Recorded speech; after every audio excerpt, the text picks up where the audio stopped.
Since the 10th century BCE, Jerusalem has been the holiest city, focus and spiritual center of the Jews. Jerusalem has long been embedded into Jewish religious consciousness, and Jews have always studied and personalized the struggle by King David to capture Jerusalem and his desire to build the Holy Temple there, as described in the Book of Samuel and the Book of Psalms. Many of King David's yearnings about Jerusalem have been adapted into popular prayers and songs. Jews believe that in the future the rebuilt temple in Jerusalem will become the center of worship and instruction for all mankind, and consequently, Jerusalem will become the spiritual center of the world. Early traditions in the Hebrew Bible. The earliest tradition regarding Jerusalem states that Adam, the first man, was created from the same place where in future the altar would stand in the Holy Temple in Jerusalem. After he was ejected from the Garden of Eden, he returned to this spot to offer a sacrifice to God. Cain and Abel also brought their offerings on this altar. It is believed that Adam lived in Jerusalem for all of his life. The altar in Jerusalem remained as a permanent shrine where all people could worship God until it was destroyed by the flood. After the flood, Noah rebuilt it. The Bible records that Noah blessed his son Shem, which indicated that Jerusalem would be included in Shem's inheritance. Shem and his progeny lived in Jerusalem and set up an academy there where the word of God was taught. When the city became large enough to require government, Shem was crowned king and given the title Melchizedek, Zedek, meaning righteousness, a name used to refer to Jerusalem. In ancient times the city was divided, with the lower city to the east and the upper city on a higher elevation to the west. The eastern section was referred to as Salem, while the upper section, which included the place of the altar, was called the land of Moriah. 340 years after the flood, Canaanite tribes began to invade the Holy Land, and the Amorites occupied the western upper city and subsequently destroyed the altar. Shem and his people retained control of the lower city and maintained the academy there. Some legends tell that Abraham went to Jerusalem as a young child to study the tradition with Noah and Shem. God later instructed Abraham to leave Mesopotamia and return to the Promised Land. After he was victorious in a war he got caught up in, he was blessed by Shem. Shortly after, eastern Jerusalem, Salem, began to come under the domination of the Philistines, who were occupying the area. In order to make peace with them, Abraham went to negotiate with their king Abimelech, who assured him safety of Shem's academy. When Abraham's son and heir Isaac was born, Abimelech approached Abraham in order to make a covenant between him. The treaty stipulated that as long as a descendant of Abimelech dwelt in the land, no descendant of Abraham would wage war against him. This covenant was later to be the reason why the Israelites would not capture the eastern part of Jerusalem. When Abraham was told to sacrifice his son, God directed them to Moriah. When the spot where the altar had stood became apparent to Abraham, he rebuilt it and prepared to sacrifice Isaac on it. It was after he passed this last test, he took Shem's place as the priest of the altar on Mount Moriah. Abraham named the place Yerah, or Yoru, meaning Or. When this was united with the name of the eastern part of the city got its present name Jerusalem, implying complete awe of God. Straight after this, Abraham purchased the cave of Machpelah in Hebron from Ephron the Hittite, who made a treaty with Abraham that his descendants would not take the city of Jerusalem away from the Hittites by force. As a result, the western part of the city was eventually purchased from Ephron's descendants by the Israelites. In the Hebrew Bible, although Jerusalem appears in the Hebrew Bible 669 times, it is not mentioned in the Pentateuch. Instead, when referring to Jerusalem, the term, the place that God will choose, is used. You shall seek the place where the Lord your God chooses, out of all your tribes, to put his name for his dwelling place. Maimonides cites various reasons why this is so. The first being that if the nations of the world had learned that this place was destined to become the center of the highest religious ideals, they would have occupied it to prevent the Jews from ever controlling it. In Judaism it is considered the written law, the basis for the oral law studied, practiced and treasured by Jews and Judaism for 3 millennia. The Talmud elaborates in great depth the Jewish connection with the city. For example, the Book of Psalms, which has been frequently recited and memorized by Jews for centuries, says, "By the rivers of Babylon we sat down and wept when we remembered Zion. For there they that carried us away captive required of us a song, and they that wasted us required of us mirth, saying, Sing us one of the songs of Zion. How shall we sing the Lord's song in a strange land? If I forget thee, O Jerusalem, let my right hand forget her cunning. If I do not remember thee, let my tongue cleave to the roof of my mouth. If I prefer not Jerusalem above my chief joy. Remember, O Lord, the children of Edom in the day of Jerusalem, who said, raise it, even to the foundation thereof, O daughter of Babylon, that art to be destroyed. Happy shall he be, that repayeth thee as thou hast served us.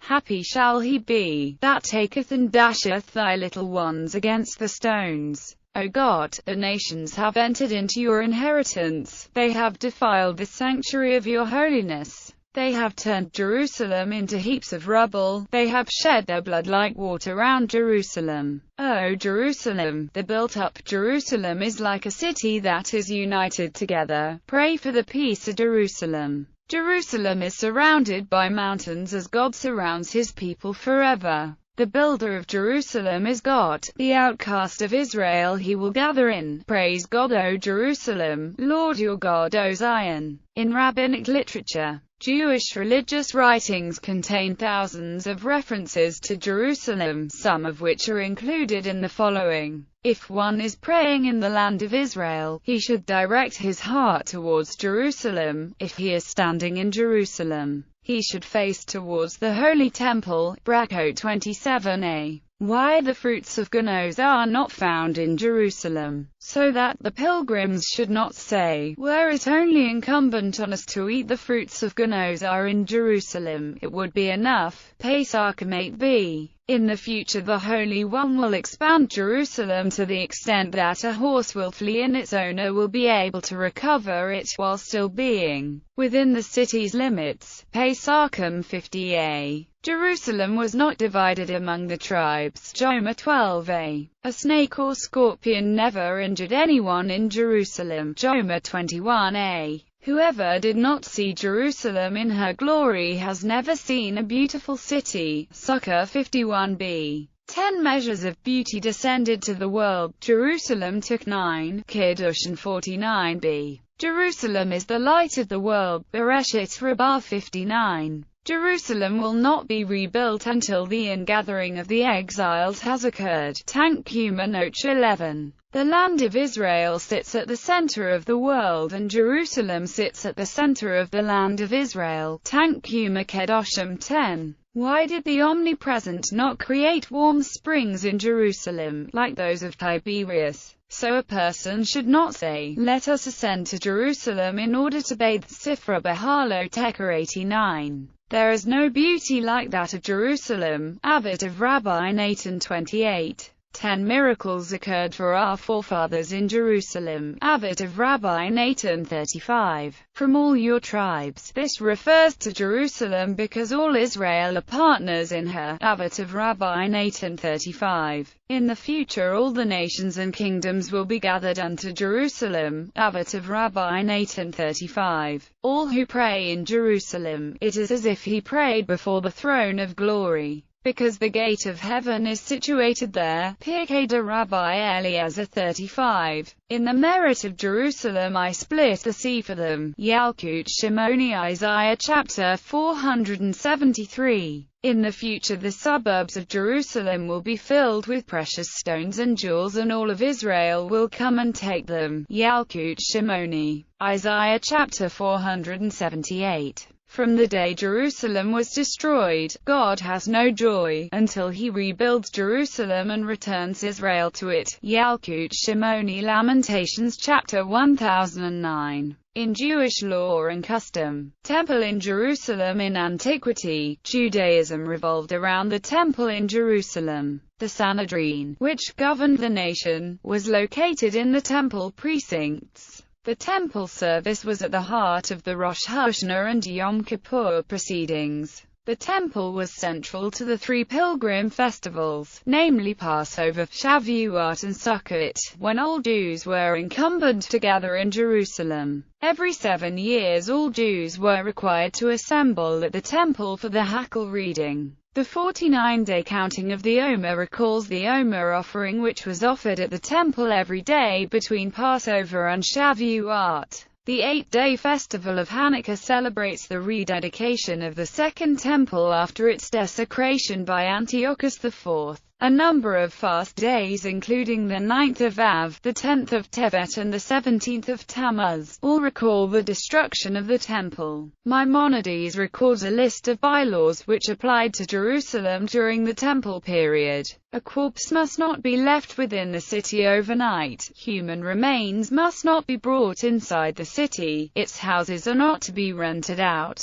Residence for a ger toshav was not granted. Burial plots are not maintained, other than those of the House of David and Huldah which existed from ancient times. The planting of gardens and orchards is forbidden. Sowing and plowing is forbidden due to the possibility of decaying produce. Trees are not planted, except for rose gardens which existed in ancient times. Garbage heaps are forbidden due to infestation. Girders and balconies may not overhang the public domain. Pressure ovens are forbidden due to the smoke. It is forbidden to raise chickens. In commemoration at the conclusion of the Yom Kippur service and the Passover Seder outside of Jerusalem, the words, "Next year in Jerusalem," are recited. When consoling a mourner, Jews recite, "May God comfort you among all the mourners of Zion and Jerusalem." In Jerusalem itself, the Passover Seder might conclude, "Next year in Jerusalem."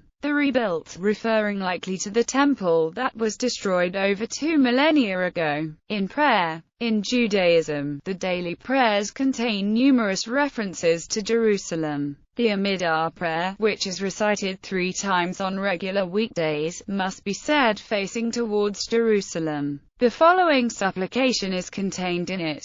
Unto Jerusalem, your city, may you return in compassion, and may you rest within it, as you have spoke. May you rebuild it soon in our days as an eternal structure, and may you speedily establish the throne of King David within it. Blessed are you, God, the builder of Jerusalem. May our eyes behold your return to Zion in compassion. Blessed are you, God, who restores his presence to Zion. In the grace after meals, which is recited after partaking of a meal eaten with bread, the following is said: Have mercy, Lord, our God, on Jerusalem your city, on Zion the resting place of your glory, on the monarchy of King David your anointed, and on the great and holy temple upon which your name is called. Rebuild Jerusalem, the holy city, soon in our days. Blessed are you, God, who rebuilds Jerusalem in his mercy. Amen. After partaking of a light meal, the thanksgiving blessing states: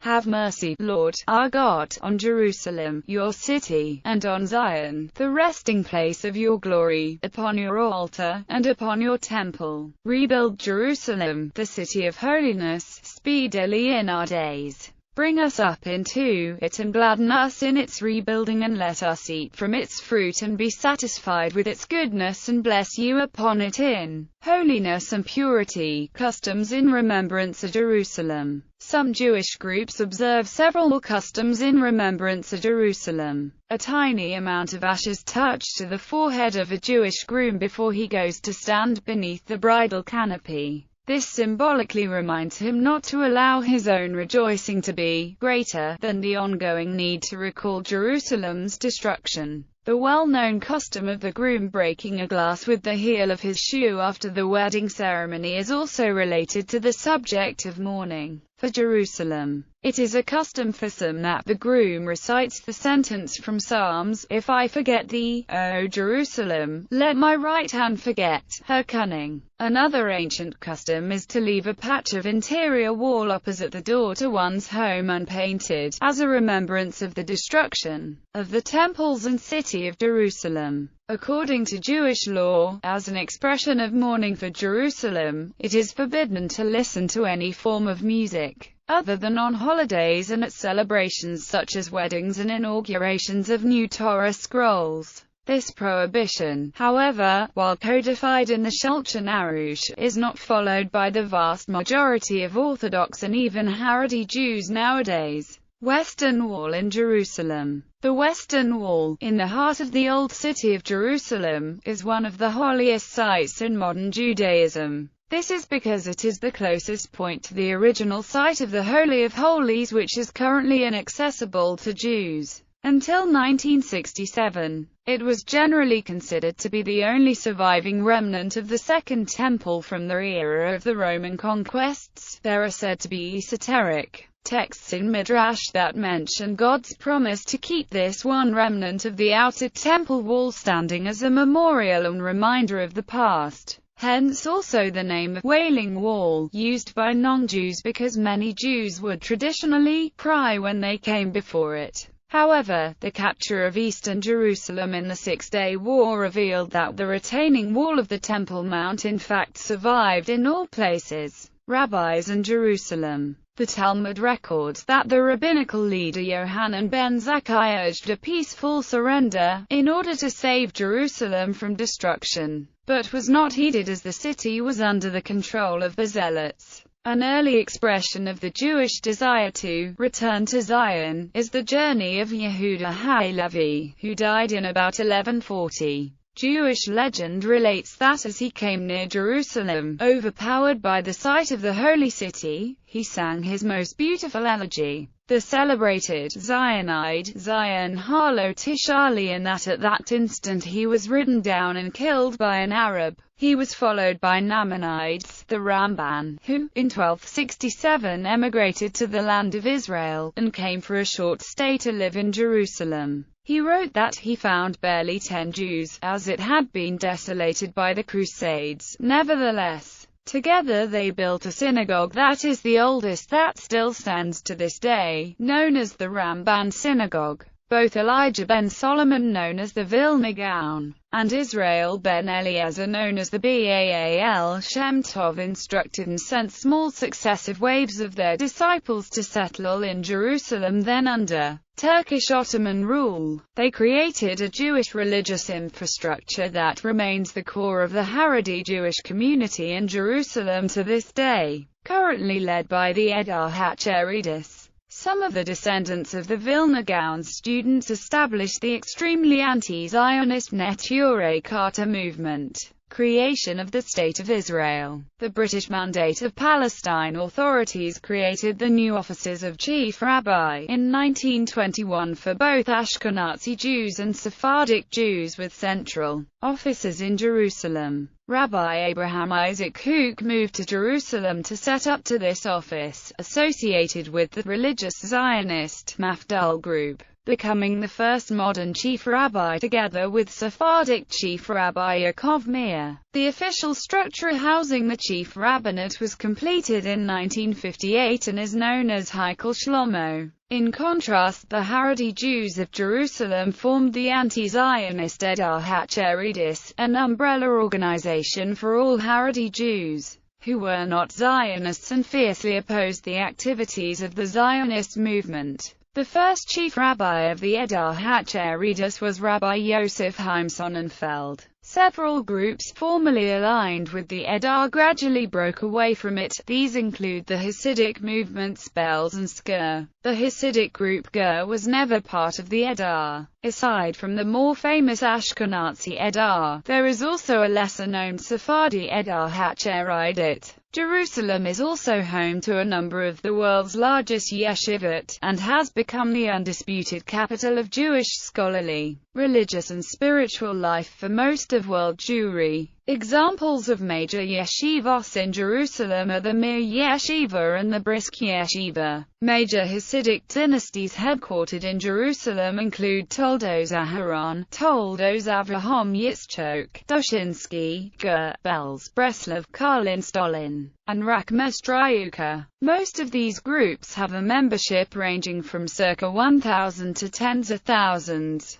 There are also several smaller groups, not mentioned here. Jerusalem in modern Israel. Jerusalem in the 21st century is perceived by Israeli Jews in different ways, depending on their religious beliefs. In the summer of 2009, riots by Haredi Jews broke out in Jerusalem over the opening of a parking lot near the Old City on Saturdays. However, secular groups counter-protested, claiming that Jerusalem should be a city for all people, religious and non-religious. The call for an open Jerusalem has received support from Rabbi Drive, Doniel Hartman, an Orthodox rabbi and president of the Shalom Hartman Institute in Jerusalem. He wrote, "As a religious Jew who is also a Zionist, I believe Jerusalem is not simply important as the city of God, but as the capital of the state of Israel, a state which, as distinct from you, I value as a part of my religious life. As a committed Zionist, I believe the citizens of our country need unifying symbols around which to construct our shared collective life.